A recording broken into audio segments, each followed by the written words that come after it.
नमस्कार, मैं हूं राम प्रकाश राय। बीते कुछ समय से लगातार ये ट्रेंड देखने में आ रहा है कि विपक्ष के जो तमाम नेता हैं, जब उस राज्य में चुनाव होता है या फिर राज्य में कोई और बड़ी हलचल होनी रहती है, तो ऐसे में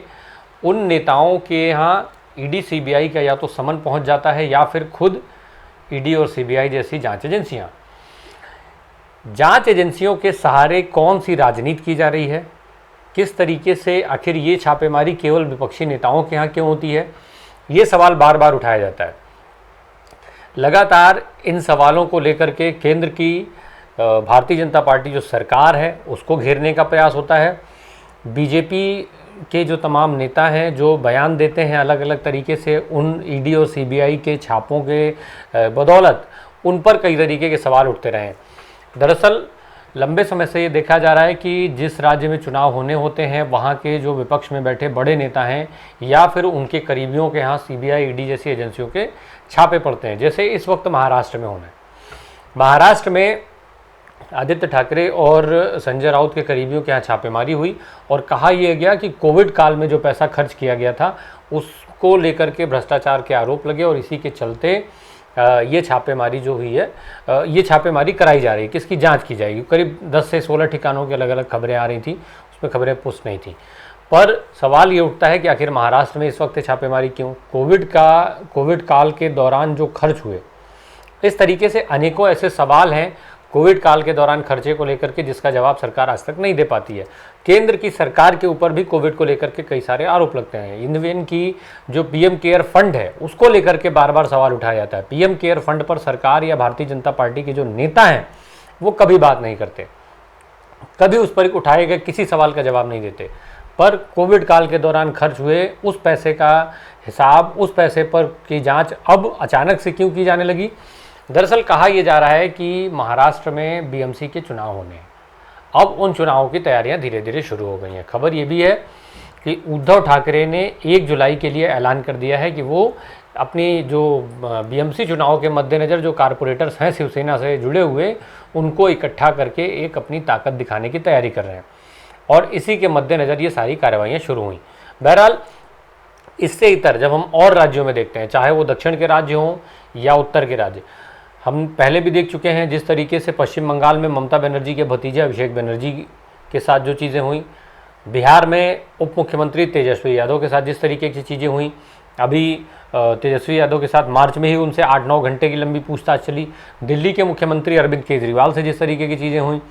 उनसे भी 8-9 घंटे 10 घंटे की एक लंबी पूछताछ सीबीआई मुख्यालय में हुई। और वो मामला जो है, जो जिस आरोप में मनीष सिसोदिया बंद हैं, जिस घोटाले में मनीष सिसोदिया के ऊपर जिस घोटाले के आरोप लगे शराब नीति को लेकर के, उसी मामले से संबंधित पूछताछ दिल्ली के मुख्यमंत्री अरविंद केजरीवाल से सीबीआई ने की। उनके ऊपर भी तलवार लटकी हुई है।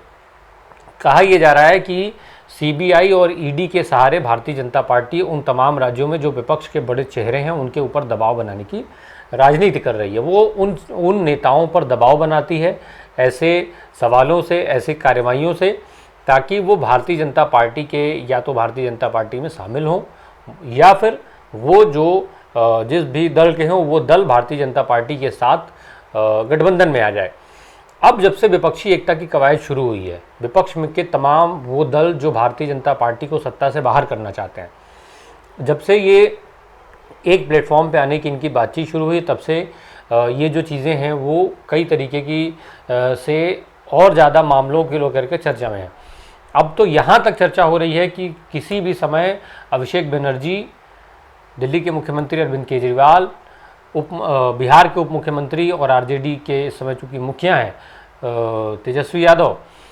इन जैसे नेताओं की, इधर फिर से कर्नाटक अगर हम चले जाएं तो डीके शिवकुमार की, जिसकी गिरफ्तारी पहले भी हो चुकी है, हालांकि वो दांव भाजपा के लिए बिल्कुल उल्टा हुआ था, पर फिर से खबर ये है कि डीके शिवकुमार को चूँकि कांग्रेस ने, अब ये माना जा रहा है कि उनकी भूमिका बड़ी हो सकती है और वो राष्ट्रीय स्तर की भूमिका में आ सकते हैं, इसलिए एक बार फिर से उनके ऊपर कार्रवाइयों की तलवार लटक रही है। यानी ये कि विपक्ष में बैठे ये तमाम वो बड़े नेता जो विपक्षी एकता के दृष्टिकोण से, कांग्रेस के लिहाज से, या विपक्ष के तमाम वो दल जो अलग अलग प्रदेशों में, अलग अलग क्षेत्रों में सत्ता में हैं, उनके लिहाज से जो भी बड़ा नेता है वो बहुत जल्दी उनको किसी ना किसी मामले में वो जेल जाता हुआ देखा जाएगा। इस तरीके के चर्चा जो है वो सियासी गलियारे में भी हो रही है। हालांकि वहीं इससे इतर इस तरीके की जो कार्रवाइयाँ हैं उसको बदले की कार्रवाई कही जा रही है। आम जनता में भी उस तरीके की जो तमाम संगठन ऐसे हैं जो आम लोगों के बीच में जा कर के काम करते हैं, या तमाम वो पत्रकार या विश्लेषक ऐसे हैं जो लोगों के से मिलते जुलते रहते हैं,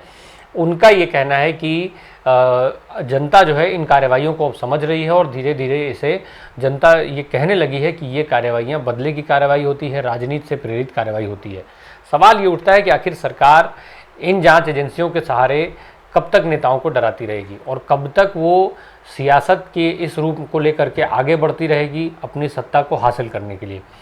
क्या केंद्र की सरकार या भारतीय जनता पार्टी का मकसद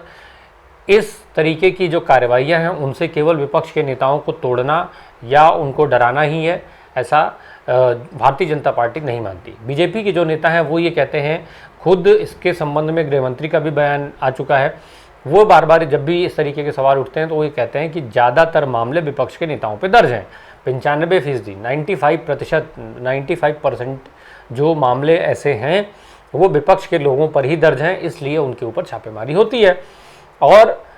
सरकार जो है वो ये मानती है कि ये कार्रवाइयाँ नॉर्मल है। अब चाहे उसके ऊपर जितने आरोप लगाए जाएँ, जितने सवाल खड़े किए जाएँ,